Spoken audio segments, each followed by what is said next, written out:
Unforgiveness really strongly affects people. They may not realize it at the time, but unforgiveness, bitterness, resentment, hostility, even hate or anger towards somebody can affect people's physical health.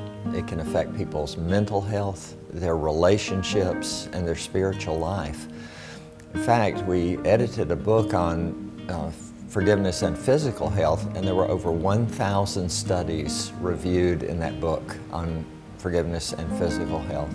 It affects mental health because people ruminate about things that they don't forgive. So as they rumination is like the bad boy of mental health.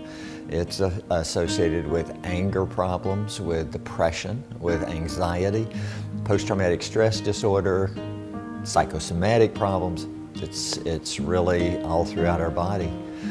Of course, unforgiveness will affect relationships. Not only if my wife were to hurt me, which she wouldn't do, but if that were to happen, and I were not forgiving, it would of course affect our relationship. But if I hold unforgiveness against other people, sometimes that can leak over into the relationships we really value, and so it can affect other relationships than the one that's directly affected.